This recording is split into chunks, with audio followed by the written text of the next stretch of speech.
నమస్తే నాగేశ్వర్ గారు. ఈ అదానీ వ్యవహారం ప్రస్తుత ప్రభుత్వానికి తలనొప్పిగా మారింది సార్. అదానీ వ్యవహారం మీద అధ్యయనం చేస్తూ ఉన్నాము, అధ్యయనం చేసిన తర్వాత విచారణ చేయిస్తాము అని చెప్పి ముఖ్యమంత్రి చంద్రబాబు నాయుడు చెప్పారు. బట్ అది ఏ స్టేజ్లో ఉంది అనేది ఒక క్లారిటీ లేదు. రాయిటర్స్లో ఒక ప్రత్యేక కథనం వచ్చింది సార్, ఈ జగన్ మాయపై ప్రత్యేక కథనం అని చెప్పి. అందరూ కాదన్న అదానికే సమర్పయామి, ఒప్పందం కూడదన్న ప్రభుత్వ శాఖలు బేఖాతరు చేసింది అప్పుడు జగన్ క్యాబినెట్. ధరలు తగ్గుతాయి, బేరం ఆడదామంది ఆర్థిక శాఖ, అయినా పట్టించుకొని నాటి రాష్ట్ర ప్రభుత్వం ఒప్పందానికి ఆగమేఘాలపై అనుమతులు ఇచ్చారు. అదనపు ఖర్చులతో భారంగా మారింది ఒప్పందం అంటూ జగన్ మాయపై రాయిటర్స్ ప్రత్యేక కథనం అని చెప్పి ఈనాడులో వచ్చింది సార్ ఈ వార్త. సో ఈ రాయిటర్స్ కథనాన్ని కూడా మీరు స్టడీ చేశారు కాబట్టి మీ కామెంట్ ఏంటి దీని మీద? అంటే రాయిటర్స్ ఫ్యూ అవర్స్ కిందనే వచ్చిన స్టోరీ ఇది. యాక్చువల్గా ఇప్పుడు నేను మాట్లాడుతున్న దానికి కొద్ది గంటల క్రితమే, అందుకే అన్ని పేపర్లో బహుశా కవర్ కాకపోవచ్చు, ఈనాడులోనే రావడానికి కారణం అది. ఇది very very very latest story. ఈ స్టోరీ ఏంటంటే రాయిటర్స్ టీము 3 రకాల వాళ్ళను అధ్యయనం, 4 రకాల సోర్సెస్ను స్టడీ చేసింది. ఒకటి అప్పటి డాక్యుమెంట్లు, క్యాబినెట్ మినిట్స్తో పాటు క్యాబినెట్ మినిట్స్ కూడా కోట్ చేసింది. బహుశా ఇప్పుడున్న ప్రభుత్వం కాస్త సేకరించవచ్చు, ఎందుకంటే మీడియా రకరకాల సోర్సెస్ నుంచి పట్టుకొస్తుంది కదా. సో క్యాబినెట్ మినిట్స్ ఒకటి, అంటే క్యాబినెట్ సమావేశాల్లో రాసిన మినిట్స్. 2 అధికారులను, అంటే అప్పుడున్న ఫైనాన్స్ అండ్ ఎనర్జీ డిపార్ట్మెంట్, ఈ 2 డిపార్ట్మెంట్ల అధికారులను 2వ రకం సోర్స్. 3వ రకమైన సోర్స్ ఏంటంటే అక్కడ అందులో ఉన్నటువంటి ఇతర రకాల, అంటే ఇప్పుడు Adani company documents, solar energy corporation of India documents, ఈ షెడ్యూల్స్, ఇవన్నీ కూడా స్టడీ చేశారు. 4వది అంటే ఎనర్జీ ఎక్స్పర్ట్స్, అంటే ఈ రంగంలో ఉన్న నిపుణుల్ని కూడా స్టడీ చేశారు. సో ఈ స్టడీ చేసిన దాంట్లో సెంట్రల్ పాయింట్ ఏంటంటే, నేను ఈ డీల్ వచ్చిన మొదట్లోనే ఒక పాయింట్ చెప్పాను, మీరు గుర్తుండే ఉంటుంది. ఇది సోలార్ పవరు టెక్నాలజీ ప్రకారం చాలా వేగంగా ధరలు పడిపోతూ ఉంటాయని మీకు టెలిఫోన్లకు ఉదాహరణ చెప్పి కూడా చెప్పాను. ఇది మనం ఈ ఇష్యూ వచ్చిన రోజే మాట్లాడాను. సో ఆ రోజు నాకున్న సాధారణ అనుభవంతో చెప్పింది ఏంటంటే, ఈ deal for the period of 25 years, అంటే 2024లో సప్లై స్టార్ట్ అయితే 25 ఏళ్ల పాటు సప్లై, 25 ఏళ్ల పాటు సప్లై పైన డీల్ ఎప్పుడు చేసుకున్నా అది ప్రమాదకరము. అందులో సాంకేతిక పరిజ్ఞానం బాగా వేగంగా అభివృద్ధి చెందుతున్న రంగంలో చేసుకుంటే చాలా ప్రమాదకరమని మీకు అప్పుడు ఒక ఉదాహరణ కూడా చెప్పాను. ఇప్పుడు ఉదాహరణకు మొబైల్ సేవల గురించి 25 ఏళ్ల కింద కనుక ఒప్పందం చేసుకుని ఉంటే ఒక ప్రభుత్వ శాఖ, అంటే 1999లో అప్పుడున్న ప్రభుత్వం కనుక ఒక ఒప్పందం చేసుకొని 25 ఏళ్ల పాటు రాష్ట్ర ప్రభుత్వ డిపార్ట్మెంట్లకు ఫలానా కంపెనీ మొబైల్ సేవలు అందిస్తుంది. అప్పుడు ఎంత, 25 ఏళ్ల క్రితం మొబైల్ కాల్కు నాకు గుర్తులేదు కానీ ఒక 10 రూపాయలు ఉండొచ్చు కాల్కు, ఒక నిమిషానికి 10 రూపాయలు.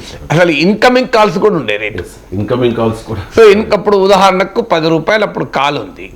సో ఆ కంపెనీ అప్పుడు 5 రూపాయలకే నీకు మొబైల్ సేవలు ఒక్క కాల్కి అందిస్తానంటూ వస్తుంది.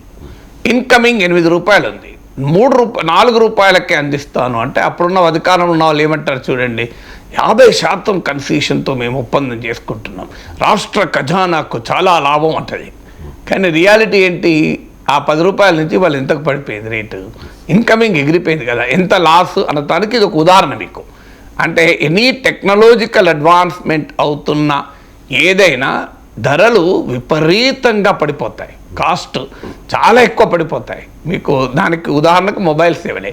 మీకు ఈ కంపారిజన్ చాలా క్లియర్గా అర్థమవుతుంది. 1999లో గనక లేదా 2000లోనో 2010లోనో ఒక ఒప్పందం, 2005లోనో ఒప్పందం చేసుకొని ఉంటే ఇవాళ మన పరిస్థితి ఏంటి అనేది ఒక్కసారి ఆలోచించండి, ఎంత హారబుల్గా ఉంటుందో సిచ్యువేషను. అందువల్ల టెక్నాలజీ వేగంగా అభివృద్ధి చెందుతున్న రంగం ఇది. ఆ రోజు ఒప్పందం చేసుకున్నప్పుడు మీకు ఇది ₹2.49కు ఒప్పందం చేసుకున్నారు. సో జగన్మోహన్ రెడ్డి ప్రభుత్వము, వైఎస్ఆర్ కాంగ్రెస్ వాదన ఏంటంటే అది చాలా చౌక. అప్పుడున్న రేట్తో పోలిస్తే, అప్పుడు మార్కెట్లో ఉన్న రేట్తో పోలిస్తే మేము చాలా తక్కువ రేటుకు ఒప్పందం చేసుకున్నాం అని చెప్తున్నారు. నిజమే కావచ్చు, నేను దాన్ని కూడా క్వశ్చన్ చేయడం లేదు. ఆ సమయంలో అది తక్కువ రేటా కాదా? ఇప్పుడు ఈ రాయిటర్స్ రిపోర్ట్లో ఇంకో యాంగిల్ కూడా ఉంది. ప్రస్తుత ప్రభుత్వ సోర్సెస్ని కోట్ చేస్తూ ఇది ₹2.49 పర్ కిలోవాట్ అవర్, ఒక యూనిట్ అంటాం మనం సామాన్యుడి పరిభాషలో. సైన్స్ పరిభాషలో ఇది విద్యుత్తును మెజర్ చేసేటప్పుడు ఒక యూనిట్ అంటే 1 కిలోవాట్ అవర్, అంటే 100 వాట్స్ బల్బు ఉన్నటువంటిది ఒక 10 గంటల పాటు ఉంటే అది మీకు 1 కిలోవాట్ అవర్ అవుతుంది. సో ఈ 1 కిలోవాట్ అవర్ యూనిట్ ఆఫ్ పవర్ను ₹2.49 అగ్రిమెంట్ చేసుకున్నారు. కానీ వాస్తవంగా దీంట్లో ట్యాక్సెస్ కలుస్తాయి, డ్యూటీస్ కలుస్తాయి, ఒక 23% పెరుగుతుంది అని అంచనా, 23%. సో ఈ 23% పెరిగితే ఇది ₹2.49 ఉండదు, మీకు ఇంకా చాలా ఎక్కువ పెరిగిపోతుంది, ₹2.90 దాటిపోతుంది. ఇది ఎంత ఉంటుంది? 25 ఇయర్స్ అగ్రిమెంట్ అన్నప్పుడు 10 ఏళ్ల తర్వాత ఇది ₹1 ఉండొచ్చు, 50 పైసలు ఉండొచ్చు 20 ఏళ్ల తర్వాత, ఎవరికెరక? ఈ అంశాన్నే ఫైనాన్స్ డిపార్ట్మెంట్ లేవనెత్తింది. అంటే సరిగ్గా ఆ రోజు నేను మీకు స్టార్టింగ్ ఎనాలిసిస్లోనే చెప్పిన అంశం ఇది, మొబైల్ సేవలతో కంపేర్ చేస్తూ చెప్పింది అదే. 20 టెక్నాలజికల్ అడ్వాన్స్మెంట్ వేగంగా జరుగుతున్న ఏ రంగంలో కూడా లాంగ్ టర్మ్ అగ్రిమెంట్స్ ఎప్పుడు చేసుకోకూడదు. అది ట్రెజరీకి చాలా పెద్ద నష్టం. అందులో ఈ ప్రభుత్వం జగన్మోహన్ రెడ్డి అధికారంలో ఉన్నాడు, 5 ఏళ్ళు ఉంటుంది. ఈ ఒప్పందం ఎప్పుడు చేసుకున్నారు? 2021లో చేసుకున్నారు. జగన్మోహన్ రెడ్డి 2024లో వెళ్ళిపోయాడు. అంటే ఆయన 3 ఏళ్ల పాటు ఉంటాడు, కానీ ఆ తర్వాత కూడా 25 ఏళ్ళు, అది కూడా అమలయ్యేది ఆయన ఓడిపోయిన తర్వాత అమలయ్యేది 2024 నుంచి. సో ఇంకా కూడా ఇప్పుడు రాయిటర్స్ అదానీ కంపెనీ డాక్యుమెంట్లను కూడా వాళ్ళ స్టేట్మెంట్లు స్టడీ చేసి రిపోర్ట్ చేసింది ఏంటంటే, అదానీ అసలు 2024 నుంచి కూడా మేము సప్లై చేయలేము, గ్రిడ్ అవైలబిలిటీ లేదు, ఇంకా లేట్ అవుతుంది అని కూడా అంటున్నారు. అంటే 2025లో స్టార్ట్ అయితే 2050 వరకు ఒక ప్రభుత్వం అధికారంలో ఉన్నది 5 ఏళ్ల పీరియడ్కు, 25 ఏళ్ళు 2050 నాటికి కూడా పవర్ ఎంత కొనాలి అని ఒప్పందం చేసుకునే అధికారం జగన్మోహన్ రెడ్డికి ఎవరిచ్చారు నాకు చెప్పండి. ఇది ఎంత అన్యాయం చూడండి. 2050 నాటికి కూడా ఆంధ్రప్రదేశ్ ₹2.49 కట్టాలా? అది అంటే అగ్రిమెంటు 25 ఏళ్ల తర్వాత ఎంత కట్టాలి అనేది 20 ఏళ్ల తర్వాత ఎంత ఉంటుందో తెలియకుండా ఇప్పుడే నువ్వు రాసుకుంటే రేటు ఇంత రేటు కంటే అది అన్యాయం కాదా అనేది క్వశ్చన్. సో ఇది ఫండమెంటల్ క్వశ్చన్ అది. సో ఇప్పుడు మీకు ఉదాహరణకు మీరు భూమి అమ్ముతాము అని రాసుకున్నారనుకోండి, మీకు 10 ఎకరాల భూమి ఉంది, ఇప్పుడున్న రేటు 40 లక్షలు, నేను మీకు 50 లక్షలు 60 లక్షలు ఇస్తానంటే మీరు 60 లక్షలకు నాకు భూమి ఇస్తాము 20 ఏళ్ల తర్వాత అని రాసుకున్నారనుకోండి, 20 ఏళ్ల తర్వాత 60 లక్షలు ఉంటుందా భూమి? 10 కోట్లు ఉంటుంది ఎకరం, లేదా ₹1 2 కోట్లు అని ఉంటుంది కదా 25 ఏళ్ల తర్వాత. సో అందువల్ల ఇందులో ఇది ఫైనాన్స్ శాఖ వారు అభ్యంతరాలు వ్యక్తం చేశారు అని.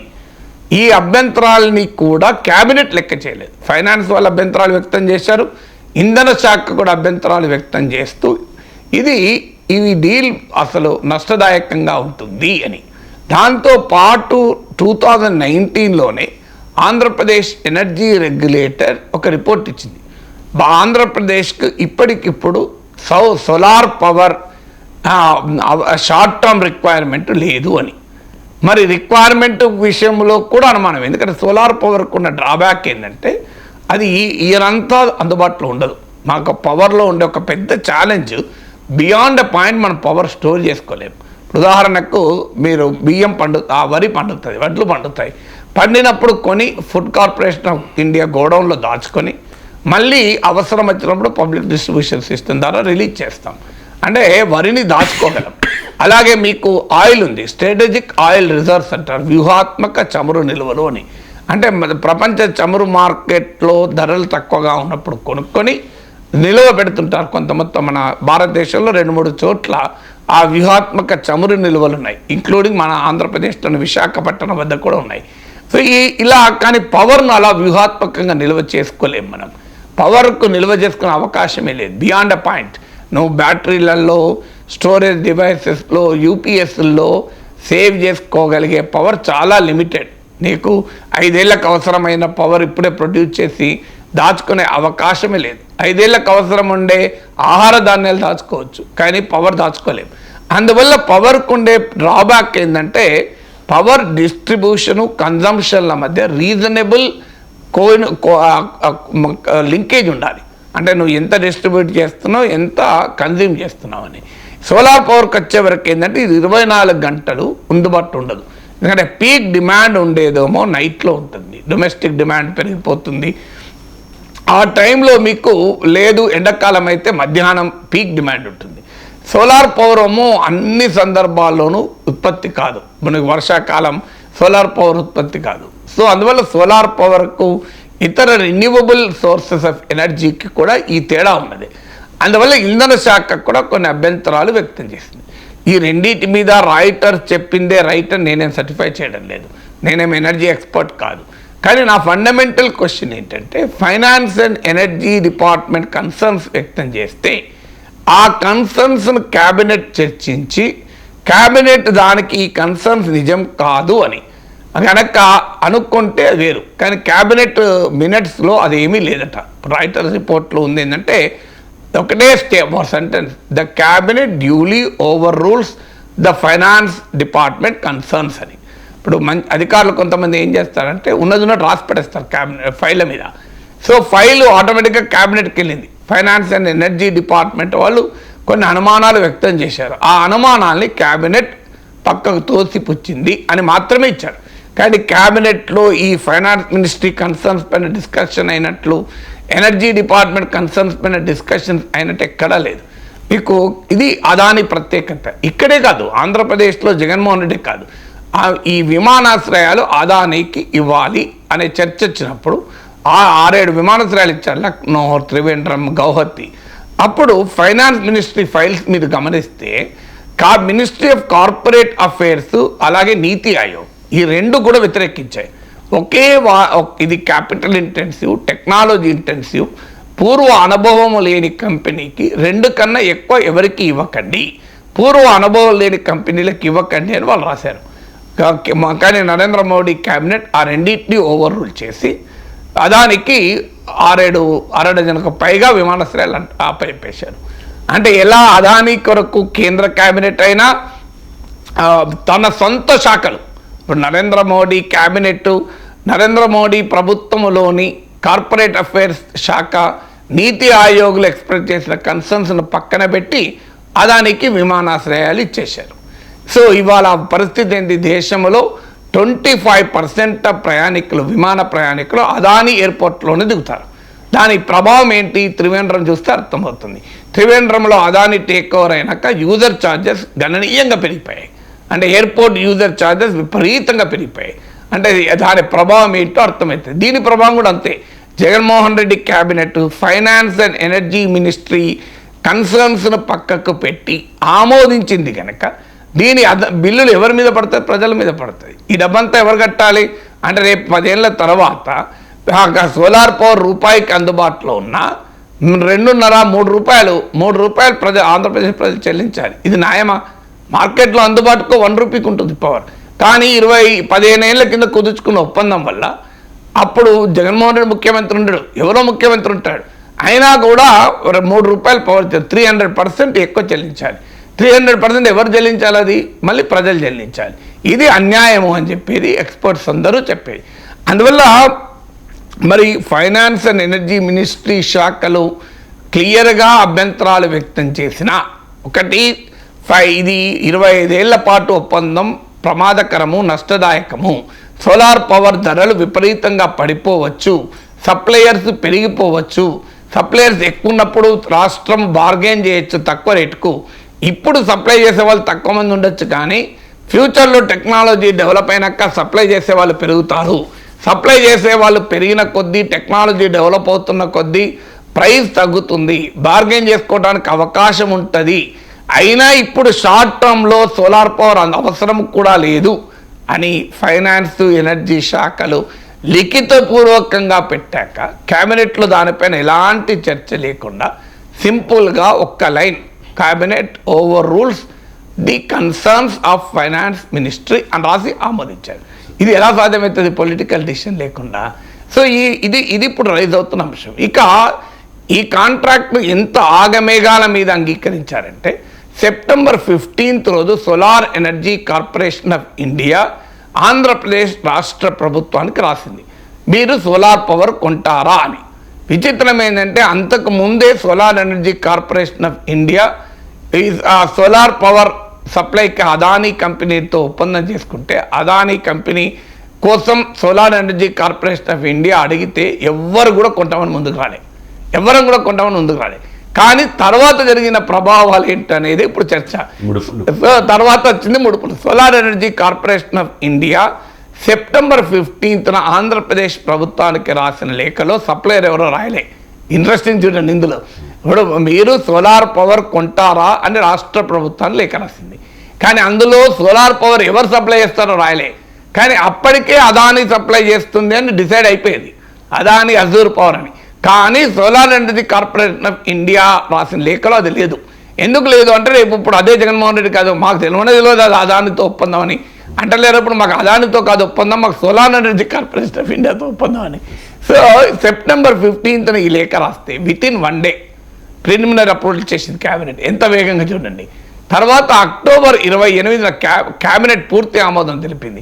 నవంబర్ 11న ఆంధ్రప్రదేశ్ ఎలక్ట్రిసిటీ రెగ్యులేటర్ ఆమోదం తెలిపింది. దీన్నే అప్పుడు కేశవ్, ఇప్పుడు ఆర్థిక మంత్రి, తీవ్రంగా వ్యతిరేకించి సెంట్రల్ ఎలక్ట్రిసిటీ రెగ్యులేటర్ దాకా వెళ్ళాడు.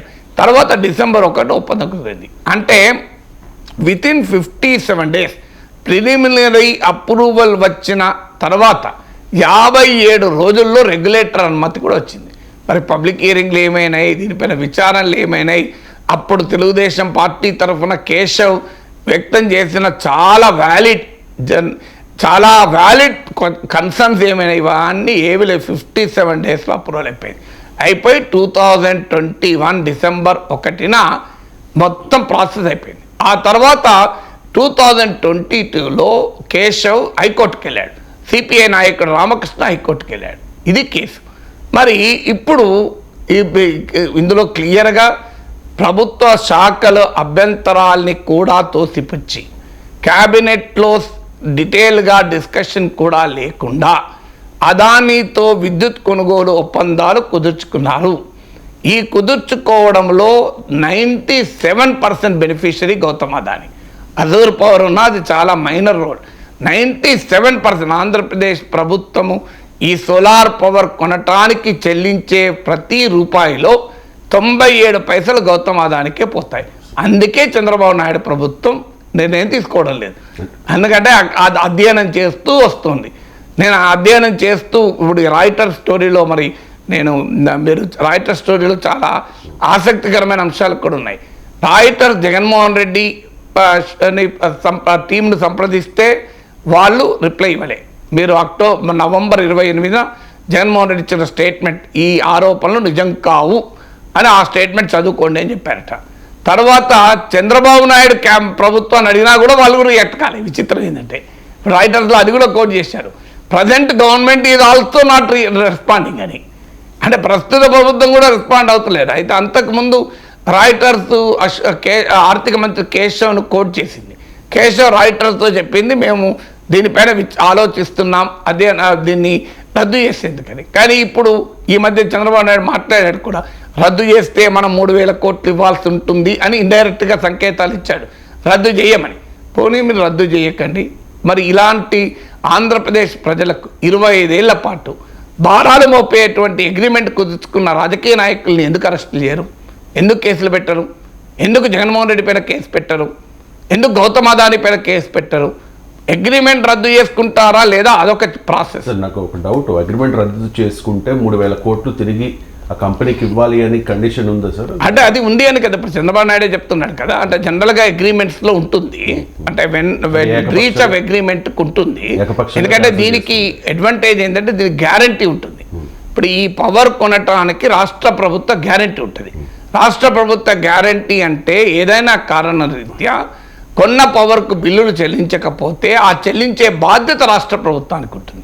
అందుకే మీకు ఫైనాన్స్ డిపార్ట్మెంట్ వాళ్ళు క్యాబినెట్కి ఇచ్చిన నోట్లో కూడా పేర్కొన్నారు ఈ అంశం కూడా.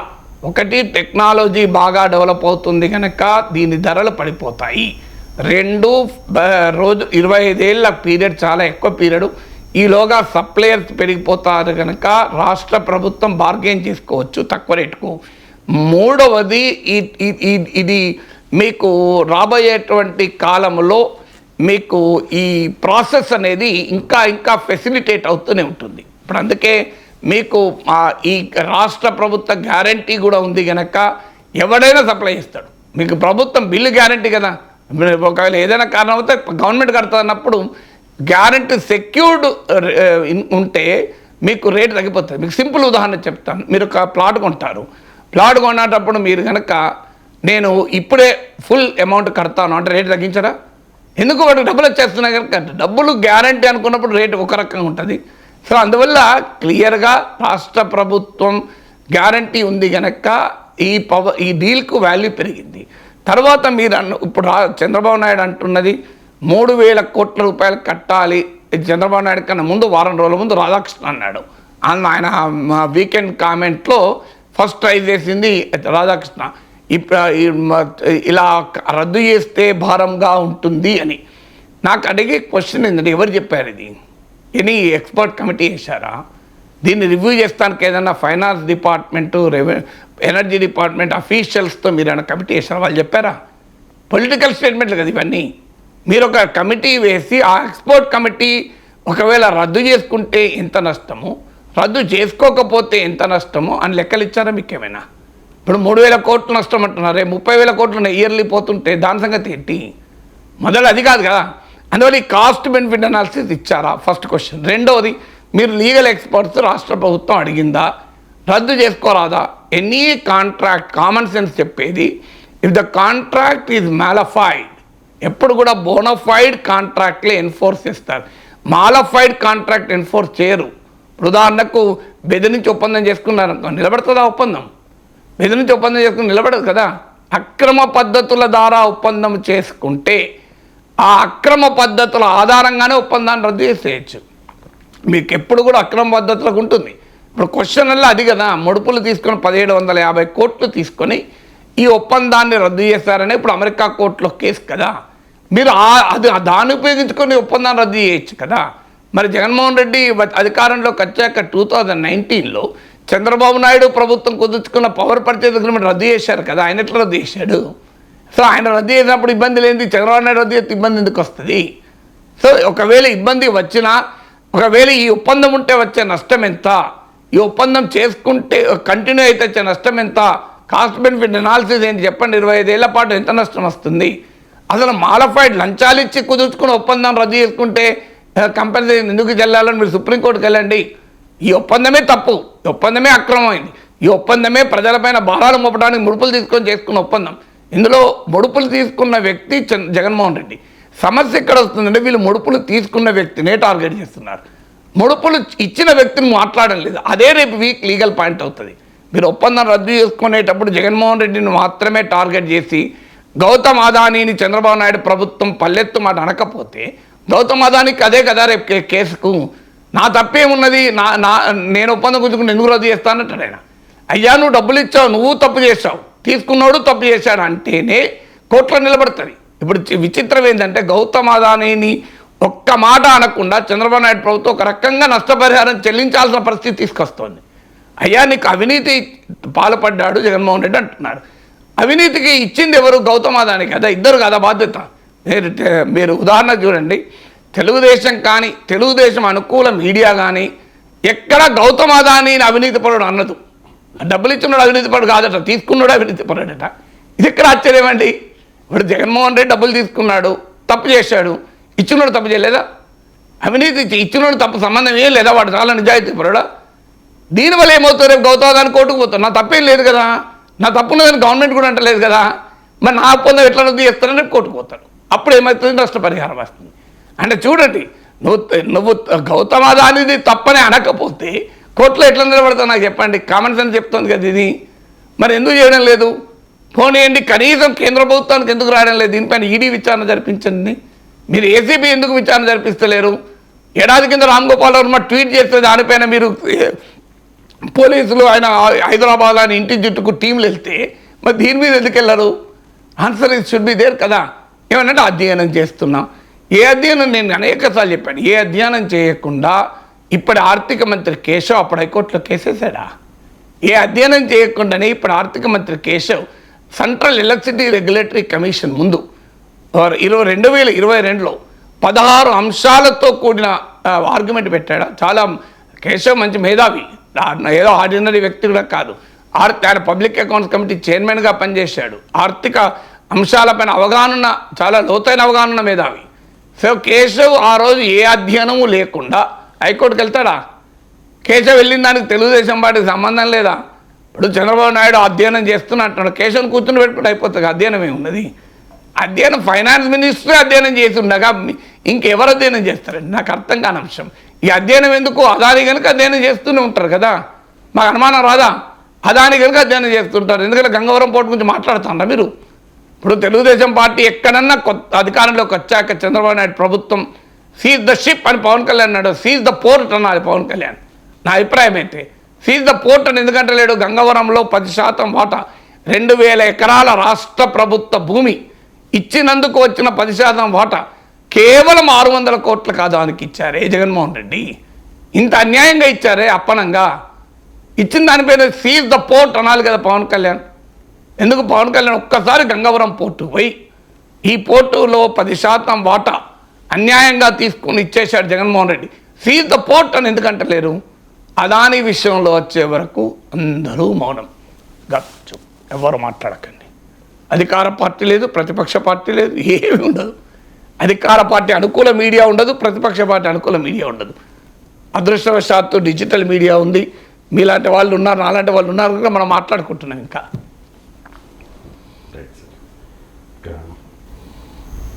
లోక్సభలో జమిలీ బిల్లుల మీద చర్చ జరిగింది సార్. జాయింట్ పార్లమెంటరీ కమిటీకి ఈ బిల్లును పంపించారు. ఇక ఈ బిల్ పాస్ అవ్వాలంటే ఉభయ సభల్లోనూ 3/2 మెజారిటీ ఉండాలి. కానీ నిన్న అనుకూలంగా 269 మంది, వ్యతిరేకంగా 198 మంది ఓటేశారు. అంటే 3/2 మెజారిటీ లేదు. అండ్ శివసేన ఠాక్రే వర్గం వ్యతిరేకించింది, బిజు జనతాదళ్ తటస్థంగా ఉంది, సిపిఎం అపోజ్ చేసింది, ఎంఐఎం అపోజ్ చేసింది, వైసీపీ, టీడీపీ, జనసేన పార్టీలు స్వాగతిస్తూ అనుకూలంగా ఓటేసాయి. కాంగ్రెస్ను అలాగే భారతీయ జనతా పార్టీకి సంబంధించిన 20 మంది ఎమ్మెల్యేలు ఈ ఓటింగ్లో పాల్గొనలేదు సార్. 20 మంది ఎంపీలు ఓటింగ్లో పాల్గొనలేదు. సో ఏంటి సార్, బలం ఉందనుకోవాలా? ఇది ఎలా సాధ్యం అవుతుంది? ఇప్పుడు నిన్న గనక బిల్లు ఆమోదానికి అయి ఉంటే బిల్లు వీగిపోయేది కదా. మీరు చెప్పిన గణాంకాలే 269 బిల్లుకు అనుకూలంగా ఓటేశారు. అంటే వాస్తవంగా నిన్న బిల్లు పైన ఓటింగ్ కాదు, బిల్లు ప్రవేశపెట్టడానికి అనుమతి పైన ఓటింగ్. అంటే పార్లమెంటరీ ప్రొసీజర్స్ ఏంటంటే ఫస్ట్ బిల్లు ప్రవేశపెట్టడానికి కూడా సభ అనుమతి ఇవ్వాలి. సభ అనుమతి లేకుండా ఇష్టం వచ్చినట్టు బిల్లులు పెట్టడం. సో బిల్లు ప్రవేశపెట్టడానికి అనుమతి సాధారణంగా ఇచ్చేస్తారు. Ayes have it so the minister will now present the bill to the house అంటాడు. కానీ ఇక్కడ ప్రతిపక్షాలు డివిజన్ కోరాయి. డివిజన్ అంటే పార్లమెంటరీ భాషలో ఓటింగ్ అని. సో డివిజన్ కోరినప్పుడు ఏమైందంటే ఆటోమేటిక్గా డివిజన్ కోరుతాయని తెలిసి కనుకనే అన్ని పార్టీలు విప్ జారీ చేశాయి. ఇప్పుడు అందరికీ డౌట్ ఏంటంటే విప్ జారీ చేశాక కూడా 20 మంది బీజేపీ ఎంపీలు రాలే. బహుశా మరి ఏ కారణాల రీత్యా రాలేదో తెలియదు. వాళ్ళకి షోకాజ్ నోటీస్ కూడా పార్టీ ఇచ్చింది. 20 బీజేపీ ఎంపీస్ అబ్సెంట్ అయ్యారు విప్ జారీ చేశాక కూడా. సో మరి we do not know the reasons. మరి పార్టీ ఏ షోకాజ్ నోటీస్ ఇచ్చింది అంటే పార్టీ అనుమతి తీసుకునే వాళ్ళు గైరాజరయ్యారని చెప్పలేము. పార్టీ షోకాజ్ నోటీస్ ఇచ్చిందంటే పార్టీ అనుమతి లేకుండానే వాళ్ళు గైరాజరయ్యారని అర్థమైపోతుంది. మరి వాళ్ళు ఎందుకు గైరాజరయ్యారో మనకు తెలియదు. జనరల్గా నిర్లక్ష్యం వల్ల గైరాజరయ్యారా, దేనివల్ల అది మనకు కొన్ని రోజులు పడుతుంది అర్థమయ్యటానికి. కానీ ఫండమెంటల్గా ఏంటి అంటే ఓటింగ్లో పాల్గొన్న వాళ్ళు 2/3 సపోర్ట్ చేయాలి ఈ సవరణలకు.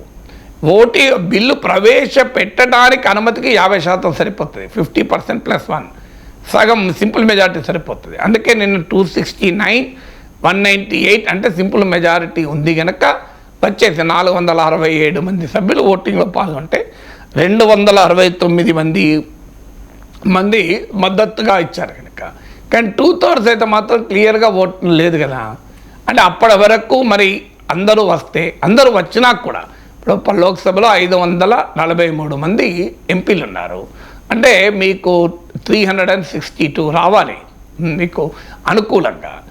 మీకు బీజేపీకి ఉన్న బలమే 290, ఎన్డీఏకి ఉన్న బలమే 293.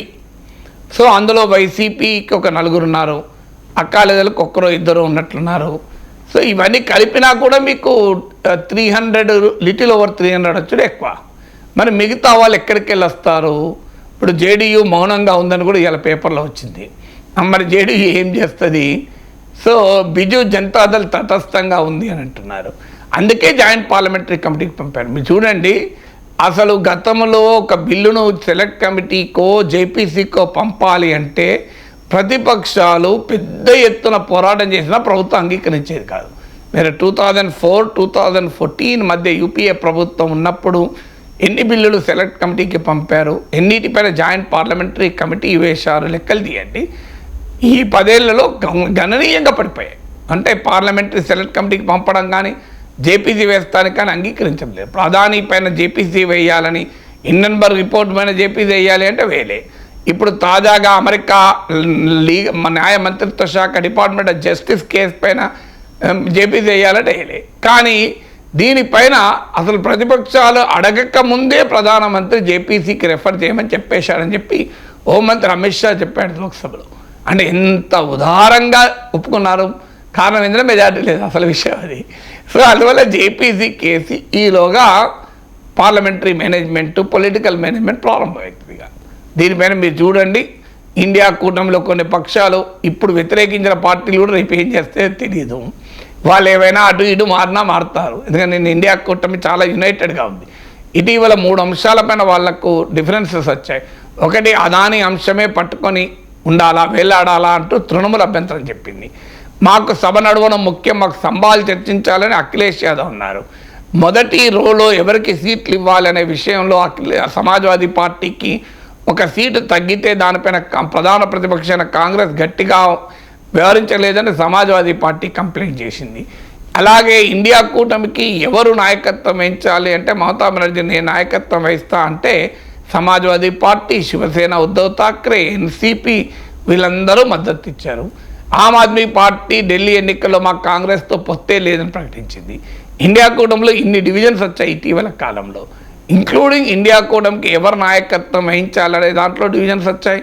పార్లమెంట్లో ఎలా వ్యవహరించాలనే దానిపైన డివిజన్స్ వచ్చాయి.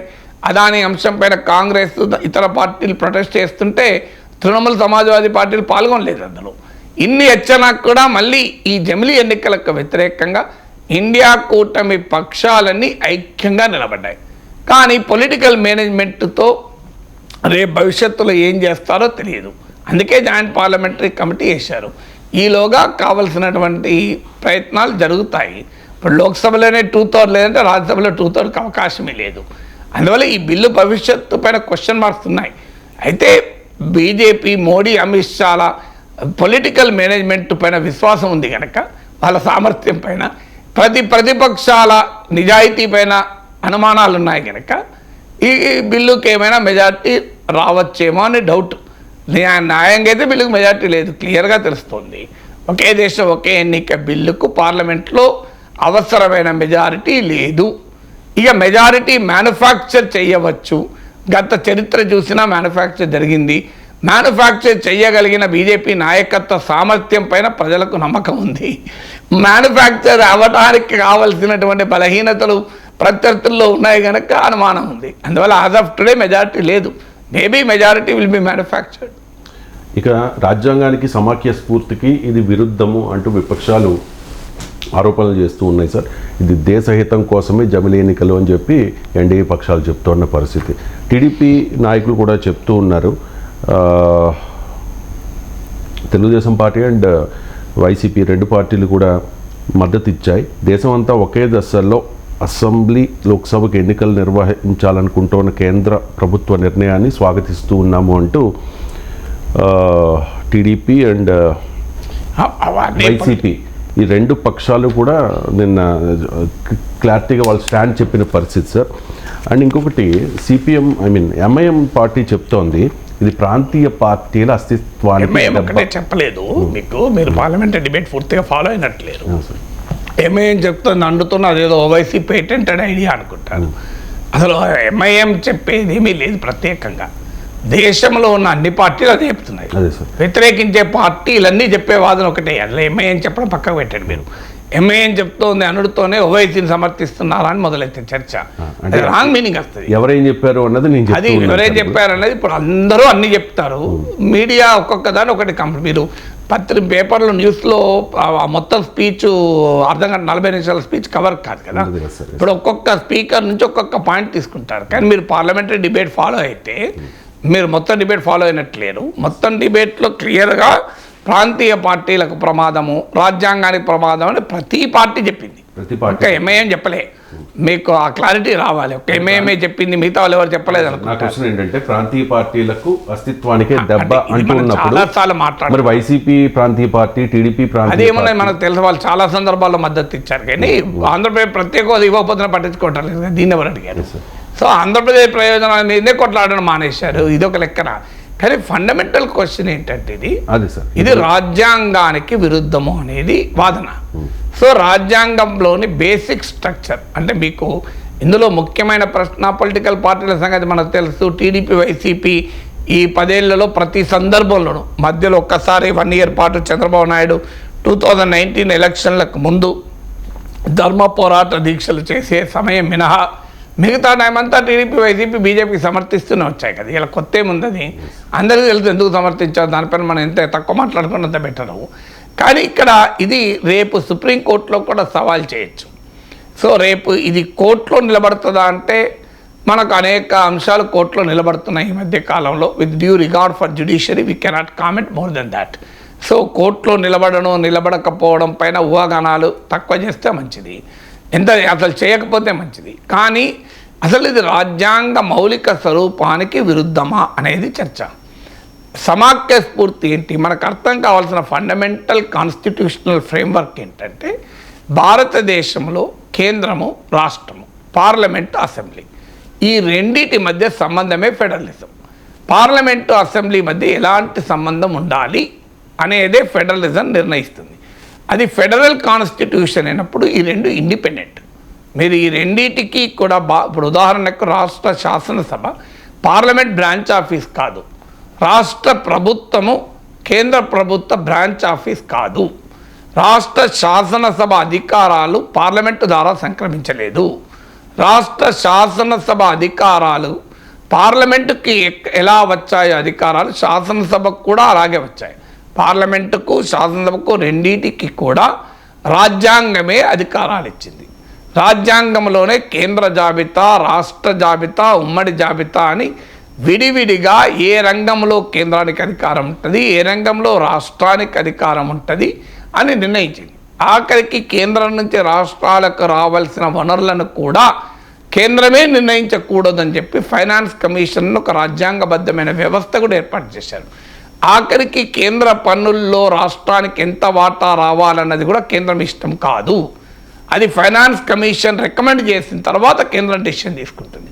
అందువల్ల రాజ్యాంగమే కేంద్రానికి, రాష్ట్రానికి మధ్య ఏ సంబంధాలు ఉండాలో నిర్ణయించింది.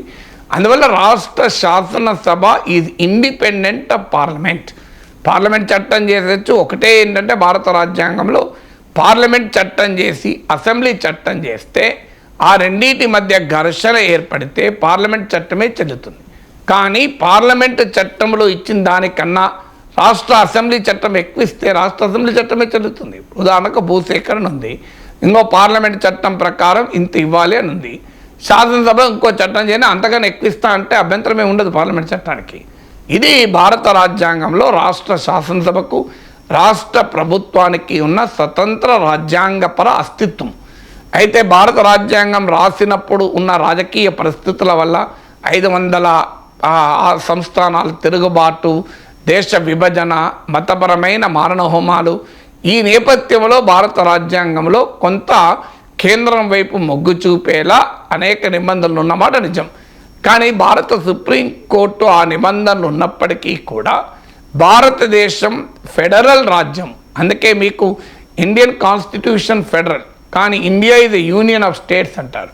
యూనియన్ అన్న పదమే ఫెడరల్కు వ్యతిరేకం. కానీ ఎందుకుంది ఈ కన్ఫ్యూజన్ అంటే బికాజ్ రాజ్యాంగం రాసిన సందర్భంలో ఉన్న పరిస్థితులు. అందుకే అంబేద్కర్ ఆ రోజే వివరణ ఇచ్చాడు, అత్యవసర పరిస్థితుల్లో మాత్రమే భారత రాజ్యాంగం unitary constitution in emergency circumstances and federal constitution in normal circumstance, సాధారణ పరిస్థితుల్లో ఇది సమాఖ్య రాజ్యాంగంగా ఉంటుంది అని. ఇంత క్లియర్గా రాజ్యాంగం పైన సుప్రీంకోర్టు తీర్పులు ఉంటే, అందులో కేశవానంద భారతి కేసు, ఎస్ఆర్ బొమ్మాయి కేసుల్లో సుప్రీంకోర్టు అనేక సార్లు చెప్పింది federalism form part of the basic structure of the constitution. రాజ్యాంగ మౌలిక స్వరూపంలో ఫెడరలిజం భాగము. రాజ్యాంగ మౌలిక స్వరూపాన్ని మార్చే అధికారం పార్లమెంటుకు కూడా లేదు. ఇప్పుడు ఏమంటున్నారు అంటే ఇందులో నిజమే ఇదంతా, కానీ ఈ ఒకే దేశం ఒకే ఎన్నిక ఏ రకంగా రాష్ట్రాల అధికారాల్ని కళ్ళం వేస్తుంది అని ప్రశ్నిస్తున్నారు. చాలా సింపుల్గా మీరు బిల్లు చదవండి. ఆర్టికల్ 82A అనే కొత్త ఆర్టికల్ను అందులో ఇన్సర్ట్ చేశారు. ఆర్టికల్ 82A ఏమని చెప్తోంది, పార్లమెంటు పదవీ కాలంతో అసెంబ్లీ పదవీ కాలం సింక్రనైజ్ అయి ఉంటుంది. పార్లమెంట్ పదవీ కాలంతో రాష్ట్ర అసెంబ్లీ పదవీ కాలం సింక్రనైజ్ కావడమే రాష్ట్ర అసెంబ్లీని పార్లమెంటుతో అనుసంధానం చేయడం. అదే రాజ్యాంగ ఫెడరల్ వ్యవస్థకు వ్యతిరేకం కదా. పార్లమెంటు పదవీ కాలంతో అసెంబ్లీకి ఏం సంబంధం? Assembly is independent of parliament, assembly exist independent of parliament. అసెంబ్లీకి ఉండే శాసనాధికారాలు పార్లమెంట్ ఇచ్చింది కాదు, అది రాజ్యాంగం ఇచ్చింది. అలాంటప్పుడు రాజ్యాంగంలో పార్లమెంటు పదవీ కాలము అసెంబ్లీ పదవి కాలం విడివిడిగా ఉన్నప్పుడు రెండు ఎలా లింక్ చేస్తారు? ఇక్కడ ఉండాల్సిన కాన్స్టిట్యూషనల్ క్వశ్చన్ అది. బేసిక్ స్ట్రక్చర్కి ఇది ఎలా వ్యతిరేకము అనే వాదనలో భిన్నమైన ఆర్గ్యుమెంట్స్ ఉన్నాయి అటు ఇటు. కానీ ఫండమెంటల్ ఆర్గ్యుమెంట్ అసెంబ్లీ పార్లమెంట్ యొక్క బ్రాంచ్ ఆఫీస్ కానప్పుడు, అసెంబ్లీ ఏర్పాటు పార్లమెంటు వల్ల జరగనప్పుడు, అసెంబ్లీకి అధికారాలు పార్లమెంట్ ఇచ్చింది కానప్పుడు, ఈ అసెంబ్లీకి అధికారాలు రాజ్యాంగం ఇచ్చింది, అసెంబ్లీ అస్తిత్వం రాజ్యాంగం నుంచి వస్తుంది. పార్లమెంటుకి ఏ రకంగా అధికారం ఉందో అసెంబ్లీ కూడా అదే రకంగా అధికారం ఉంది. ఈ రెండు ఇండిపెండెంట్. ఇప్పుడు రెండు లింక్ చేస్తున్నారు. పార్లమెంట్ పదవీ కాలంతో అసెంబ్లీ పదవీ కాలాన్ని అనుసంధానం చేస్తున్నారు. అదే ఫెడరల్ స్ఫూర్తికి విరుద్ధం. అది రేపు కోర్టుల్లో మరి ఏం తేలుతుంది అనేది మనం చూడాలి. ఇక ఈ జమిలీ ఎన్నికల వల్ల ఏం జరుగుతుంది? ఇప్పుడు పదే ఎన్నికలు వస్తున్నాయి. అందువల్ల అభివృద్ధి దెబ్బతింటుంది కనుక మేము ఒకేసారి ఎన్నికలు పెడతా ఉన్నారు. విచిత్రంగా ఈ బిల్లులో ఏముంది అంటే, ఉదాహరణకు పార్లమెంటు అసెంబ్లీ ఒకేసారి ఎన్నికలు జరుగుతాయి. 3 ఏళ్ల తర్వాత ఒక 5-6 రాష్ట్రాల్లో ప్రభుత్వాలు పడిపోయాయి అనుకోండి, 5-6 రాష్ట్రాల్లో మళ్ళీ ఎన్నికలు జరుగుతాయి. జరిగి ఆ పదవీ కాలం ఎంత ఉంటుంది? మిగతా 2 ఏళ్ళకి ఉంటుంది. అంటే 5 ఏళ్ళకి ఒకసారి ఎన్నికలు జరగాలి, ఇప్పుడు 2 ఏళ్ళకి ఒకసారి 2 ఏళ్ళకి ఎన్నికలు జరుగుతాయి. మరి దీనివల్ల ఎన్నికలు పెరుగుతాయా తగ్గుతాయా? ఒకవేళ పార్లమెంట్ ఎన్నికలు జరుగుతాయి, అసెంబ్లీ ఎన్నికలు జరుగుతాయి ఒక్కసారి, ఒక 2 ఏళ్ల తర్వాత పార్లమెంట్లో ప్రభుత్వం పడిపోతుంది. అప్పుడు వచ్చే కొత్త ప్రభుత్వం 3 ఏళ్ళే ఉంటుంది. అంటే 5 ఏళ్ళకి జరగాలి ఎన్నిక, 3 ఏళ్ళకే జరుగుతుంది. మరి ఇది ఇంకా దీనివల్ల ఎన్నికలు పెరుగుతాయి కదా, ఖర్చు పెరుగుతుంది కదా. కామన్ సెన్స్ చెప్తుంది కదా. ఇప్పుడు ఇది 5 ఏళ్ల పాటు, ఇప్పుడు ఉదాహరణకు 2024లో ప్రభుత్వం అధికారంలోకి వచ్చింది, 29లో ఎన్నికలు జరుగుతాయి. ఒకవేళ 26లో ప్రభుత్వం పడిపోయింది అనుకోండి, ఎన్నికలు జరుగుతాయి. మళ్ళీ ఎప్పుడు జరుగుతాయి ఎన్నికలు? ఇప్పుడున్న సిస్టంలో 2031లో జరుగుతాయి. కానీ ఇప్పుడు కొత్తగా వచ్చే ఒకే దేశం ఎన్నిక ప్రకారం 2029కే జరుగుతాయి. 3 ఏళ్ళే ఉంటుంది పవర్. ఏడాది ముందు ప్రభుత్వం పడిపోయినా ఎన్నిక నెక్స్ట్ 1 ఇయర్ కొరకే గవర్నమెంట్ కొత్తగా వచ్చేది. అంటే కొత్తగా వచ్చే ప్రభుత్వం 5 ఏళ్ళు ఉండాల్సింది పోయి 1 ఇయర్, 2 ఇయర్స్, 3 ఇయర్స్ ఉంటుంది. 5 ఏళ్ళకి ఒకసారి ఎన్నికలు జరగాల్సింది 2 ఏళ్ళకి, 3 ఏళ్ళకే ఎన్నికలు మళ్ళీ జరుగుతాయి. ఇది ప్రజలపైన ఎక్కువ భారం కాదా? విచిత్రంగా ఉంది. భారం ప్రజలపైన ఇది భారం తగ్గిస్తారంటున్న, భారం పెంచుతుంది కదా. ఇప్పుడు 2026లో ఎన్నికలు జరిగితే ఇప్పుడున్న సిస్టమ్ ప్రకారం మళ్ళీ 2031 దాకా ఎన్నికలు ఉండవు. కానీ ఇప్పుడు ఫుల్ మెజారిటీ ఉన్న 2029లో మళ్ళీ ఎన్నికలు జరపాల్సిందే. అంటే 3 ఏళ్ళకి ఎన్నికలు జరుగుతాయి, 5 ఏళ్ళకి జరగాల్సింది. దీనివల్ల ఎన్నికలు పెరుగుతాయి కదా. మరి ఆ వాదనలో ఎక్కడ లాజిక్ ఉన్నది? దీనివల్ల జరిగేది ఒక్కటే, అసెంబ్లీ ఎన్నికలు పార్లమెంట్ ఎన్నికలు ఒకేసారి జరగడం వల్ల రాష్ట్ర అంశాలు పక్కకు పోయి జాతీయపరమైన భావోద్వేగ అంశాలు ముందుకొచ్చి ఆ పార్లమెంట్ ఎన్నికల్లో ఏ ఇష్యూస్ అయితే ప్రభావితం చేస్తాయో, పుల్వామాలు, గాల్వాన్లో, చైనాలు, పాకిస్తాన్లు, మీకు ఇవన్నీ ప్రభావితం చేస్తాయి. రామ మందిరాలు, ఇవన్నీ ఆ ప్రభావంతో రాష్ట్రంలో ఉండే సమస్యలతో సంబంధం లేకుండా ప్రజలు ఓట్లేస్తారు. అది కోరుకునేవారు ఈ బిల్లు తీసుకొస్తున్నారు. అందువల్ల అది ఖచ్చితంగా ప్రాంతీయ పార్టీల అస్తిత్వానికి, మనగడకు ప్రమాదం అన్నది ఈ బిల్లును వ్యతిరేకించే ప్రతి రాజకీయ పార్టీ చెప్తోంది, ఈ బిల్లును వ్యతిరేకించే ప్రతి విశ్లేషకుడు చెప్తున్నాడు. సరిగ్గా 1971లో బంగ్లాదేశ్కి స్వతంత్రం ఇచ్చే క్రమంలో పాకిస్తాన్తో జరిగిన యుద్ధంలో ఆ దేశం చిత్తుగా ఓడిపోయింది సార్ 1971లో. సో అప్పుడు భారత్ పాక్కు సరెండర్ అయిన ఒక భారత్ పాక్ కాదు, పాక్ భారత్, సారీ సార్, భారత్కు పాక్ సరెండర్ అయిన ఛాయాచిత్రాన్ని సైనిక ప్రధాన కార్యాలయం నుంచి తొలగించారు అన్నది ప్రియాంక ఆరోపణ సార్. ప్రియాంక గాంధీ ఆరోపణ కాదు, మళ్ళీ మీరు పొలిటికల్ చేయకండి. తొలగించిన ఫోటో కనబడుతుంటే ఆరోపణ ఏంటి? ఇప్పుడు ఫోటో కనబడకపోతే ఆరోపణ, ఫోటో కనబడుతున్నది, ఆరోపణ కాదు అది. లెటర్ తొలగించారు అది ఆరోపణ అనేవరకు వెంటనే మళ్ళీ కాంగ్రెస్ పార్టీ ఆరోపించింది, అది పొలిటికల్ వస్తుంది. మనము ఇట్స్ నాట్ పొలిటికల్. తొలగించారు. ఇప్పుడు ఆర్మీ చీఫ్, మనకు అర్థం కావాల్సింది, ఆర్మీ చీఫ్ ఎవరిని కలిసినా, అంటే ఫారిన్ డిగ్నిటరీస్ వస్తారు కదా కలవటానికి, ఆయన కూర్చొని మాట్లాడేదాని గోడ వెనకాల ఈ ఫోటో ఉండేది. అందువల్ల ఎవరు కలిసినా ఆ ఫోటోలు మీడియాకి ఇస్తారు కదా, పలానా అప్పుడు వేరే దేశానికి సంబంధించిన సైన్యాధిపతి వస్తాడు, ఈ ఫోటో బయటకు. ఇప్పుడు మళ్ళీ ఈ మధ్య వచ్చినప్పుడు ఆ ఫోటో లేదు.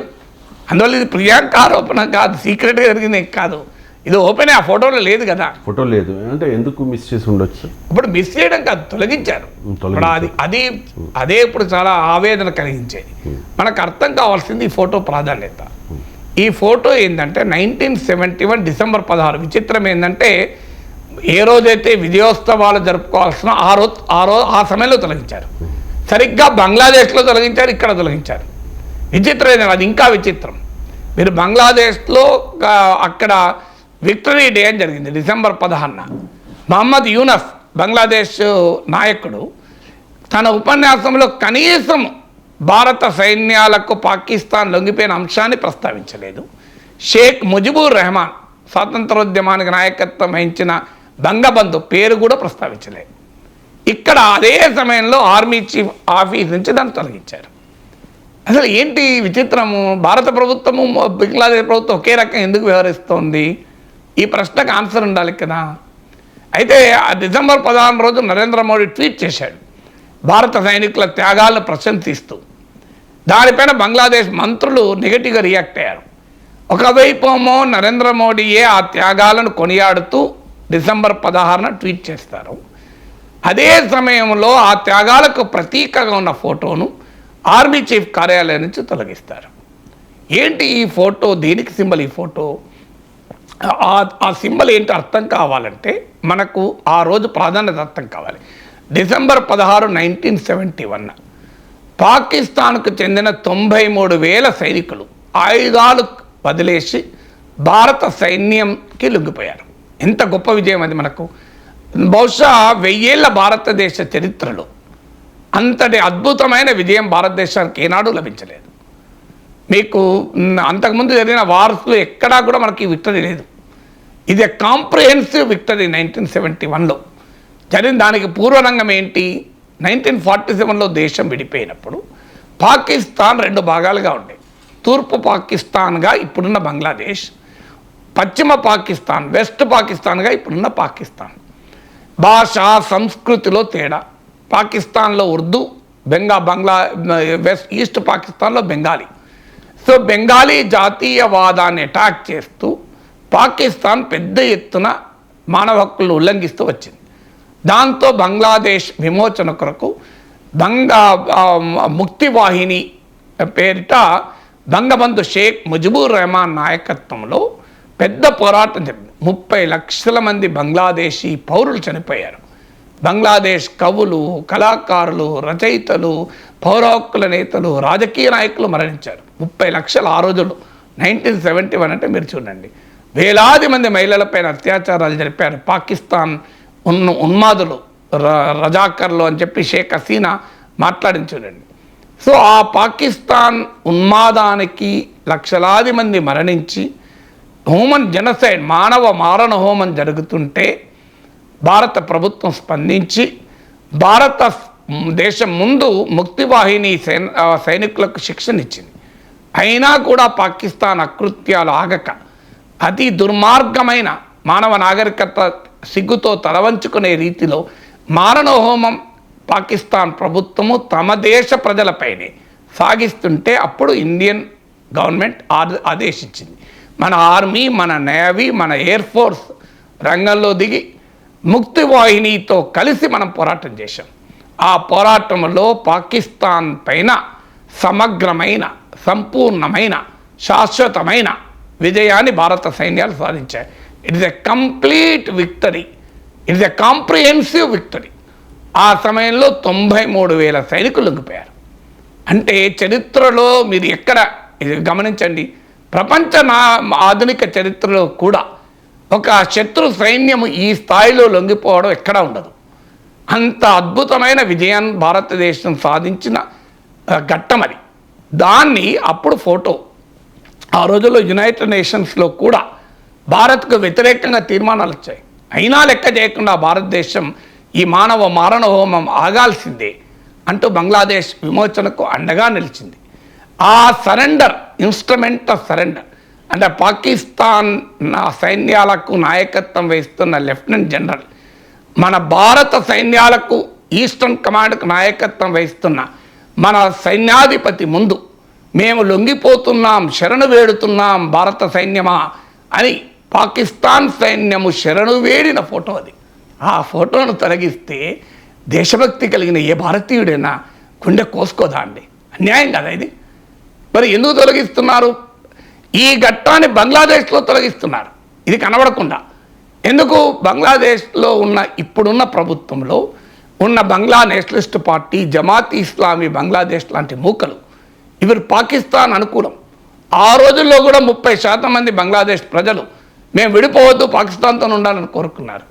పాకిస్తాన్ అనుకూల శక్తులు ఇప్పటి బంగ్లాదేశ్ ప్రభుత్వంలో ఉండడం వల్ల, భారత వ్యతిరేక శక్తులు ఉండడం వల్ల, షేక్ హసీనా పట్ల వ్యతిరేకత వల్ల బంగ్లాదేశ్లో ఈ చరిత్రక ఘట్టాన్ని లేకుండా చేస్తున్నారు.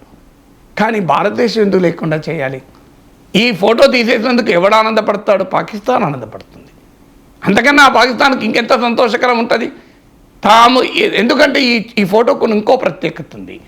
ఆర్మీ చీఫ్ దగ్గరికి ఎవరు చర్చకు వచ్చినా, ఇప్పుడు అమెరికా అధిపతి వస్తాడు, జర్మన్ సైన్యాధిపతి వస్తాడు, ఫ్రాన్స్ సైన్యాధిపతి వస్తాడు, అక్కడ కూర్చొని చర్చలు జరుపుతారు.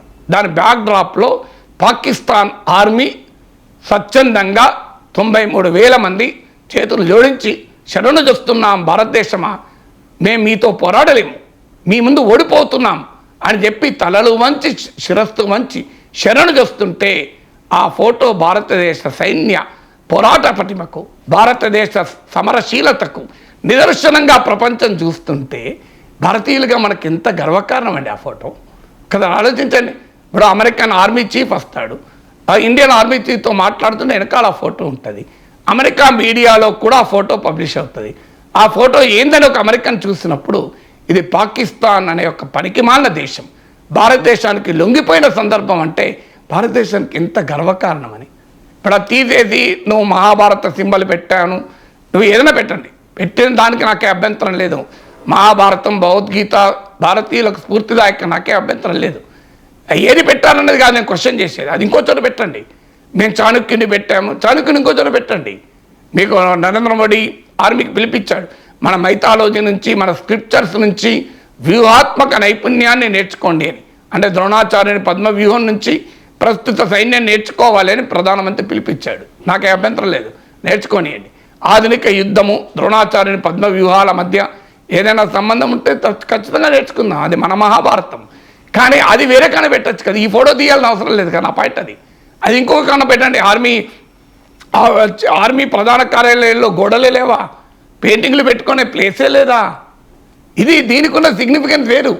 దీనికి ఉన్న సిగ్నిఫికెన్స్ ఏంటంటే మన శత్రు దేశం, పనికిమాల దేశం, నిరంతరం భారత గడ్డపైన రక్తపోతాన్ని చూస్తున్న ఒక దివాలాకోరు దేశం. 93,000 మంది సైనికులు శరణు చూస్తుంటే భారతదేశానికి, ప్రతి భారతీయుడు మన సైన్య పోరాట పటిమని చూసి గర్వపడుతుంటే 3,000 మంది భారత సైనికుల త్యాగాల వల్ల వచ్చిన విజయం అది. ఇలా 3,000 మంది భారత సైనికుల త్యాగాలను అవమానించడం కాదా ఇది? భారతదేశాన్ని అవమానించడం కాదా? పాకిస్తాన్ ఆనందపడే పని కాదా ఇది? హత్య వ్యవస్థ నరేంద్ర మోడీ ప్రభుత్వం ఎందుకు చేసింది అని ఒకవైపు నరేంద్ర మోడీ డిసెంబర్ 16న భారత సైనికుల త్యాగాలను కొనియాడుతూ ట్వీట్ చేస్తారు. అదే సందర్భంలో బంగ్లాదేశ్లో పాకిస్తాన్ అనుకూల శక్తులు అధికారంలోకి వచ్చిన సమయంలో బంగ్లాదేశ్ ప్రభుత్వము ఈ 1971 ఘట్టాన్ని ఆ దేశ చరిత్ర నుంచి కనబడకుండా చేద్దామని చూస్తున్న సమయంలో భారత ప్రభుత్వం ఈ నిర్ణయం తీసుకోవడం ఏంటి అని, ఇది ఆర్మీ డిసిషన్ అనుకోను. ఇంతటి కీలకమైన ఎమోషన్స్తో కూడుకున్న నిర్ణయాన్ని భారత ప్రభుత్వం తీసుకుంటుంది తప్ప భారత సైన్యం తీసుకోదు. It's a political decision. అందువల్ల ఖచ్చితంగా ప్రతి భారతీయుడు, దేశభక్తియుత భారతీయుడు అడగాలి, ఈ ఫోటో రిప్లేస్ చేయాలి. కొత్త ఫోటో ఉంది చాణక్యుంది, Mahabharata symbol. Yes, let us be very proud of it. అది ఇంకో చోట పెడదాం, ఇంకా గొప్పగా పెడదాం, అభ్యంతరం ఏమున్నది అసలు. కానీ ఈ సరెండర్ ఫోటో తొలగించాల్సిన అవసరం లేదు కదా. ఇదే కాంగ్రెస్ పార్టీ ప్రభుత్వం చేసింటే బీజేపీ ఏమనేది, ముస్లిం అపీజ్మెంట్ కొరకు, ముస్లిం బుజ్జగింపు కొరకు మీరు చేస్తున్నారు, పాకిస్తాన్ లొంగిపోయిన దాన్ని కనబడకుండా చేస్తున్నారు, పాకిస్తాన్ సమర్థిస్తున్నారు అనేది కాదా. ప్రతిపక్షాలు ఏం మాట్లాడినా పాకిస్తాన్కి అనుకూలమే అంటారే. ఇది పాకిస్తాన్కి అనుకూలమో వ్యతిరేకంగా మీరు చెప్పండి. 93,000 మంది పాకిస్తాన్ సైనికులు శరణు చూస్తుంటే, శరణు అని వేడుకుంటుంటే భారత సైన్యాన్ని ఈ ఫోటో తీసేయడం పాకిస్తాన్ లాభమా నష్టమా ఒక్కసారి ఆలోచించండి. పాకిస్తాన్ కోరుకునేదే కదా ఇది. ఇది భారతదేశం ఎలా చేస్తుంది, మన ప్రభుత్వం ఎలా చేస్తుంది? మన సైనికుల త్యాగాలు కనబడకుండా చేసుకుందామా, ప్రపంచానికి చెప్పకుండా చేసుకుందామా? మీరు ఆడ వేరే ఫోటోలో వేరే చోట ఇంకో ఎన్నెన్నో ఫోటోలు పెట్టుకోండి. ఇది ఐకానిక్ ఫోటో. 71 నుంచి ఇప్పటి వరకు 53 ఏళ్ల పాటు భారత సైన్యం చీఫ్తో ఎవరొచ్చి చర్చలు జరిపినా ఆ ఫోటో ఉండే, ఈ లొంగిపోతున్న ఫోటో. మీరు చిన్న చిన్న విజయాలకోమో మీరు గొప్పగా చెప్తుంటామే. మన సర్జికల్ స్ట్రైక్స్ మనము వాటిని గొప్పగా చెప్తామే. ఇది ఏ సర్జికల్ స్ట్రైక్స్ కన్నా ఎక్కువ కదా, ఏ బాలాకోట్ స్ట్రైక్స్ కన్నా ఎక్కువ కదా ఇది. మరి దీన్ని ఎందుకు తగ్గిస్తున్నారంటున్నా కారణం ఏంటి? అది ఇందిరాగాంధీ హయాంలో జరిగింది. అదొక్కటే ప్రాబ్లం. నరేంద్ర మోడీ ప్రభుత్వానికి ప్రాబ్లం ఏంటంటే పాకిస్తాన్ ఓడించింది అన్నది కాదు సమస్య, ఇందిరాగాంధీ పాకిస్తాన్ ఓడించింది. కాంగ్రెస్ ప్రభుత్వ హయాంలో పాకిస్తాన్ లొంగిపోయింది అనేది చరిత్రలో లేకుండా చేయాలని కోపం కాంగ్రెస్ పార్టీ పైన, లాభం పాకిస్తాన్కు. అదే బంగ్లాదేశ్ విమోచనలో ఇందిరాగాంధీ పాత్రను కొనియాడుతూ భారతీయ జనసంఘ్, ప్రస్తుత బీజేపీకి పూర్వరూపం, దాని నాయకుడు అయిన మహానుభావుడు అటల్ బిహారీ వాజ్పేయి ఇందిరాగాంధీని దుర్గామాతతో పోల్చాడే. మరి వాజ్పేయి లెగసీని కాదందామా, వాజ్పేయి వారసత్వాన్ని కాదందామా? దేశం విషయం వచ్చినప్పుడు అందరం ఒకటే. వాజ్పేయి వేరు, ఇందిరాగాంధీ వేరు, నరేంద్ర మోడీ వేరు, రాహుల్ గాంధీ వేరు కాదు. దేశం వచ్చినప్పుడు, దేశ ప్రతిష్ట వచ్చినప్పుడు, పాకిస్తాన్ దుర్మార్గాన్ని ఎండగట్టాలన్నప్పుడు అందరం ఒకటే. మీ రాజకీయ కారణాల రీత్యా దేశం గర్వించదగ్గ ఒక అద్భుత ఘట్టాన్ని ప్రపంచానికి మేము చూపము అంటే ఇంతకన్నా అన్యాయం ఇంకోటి ఉంటుందా?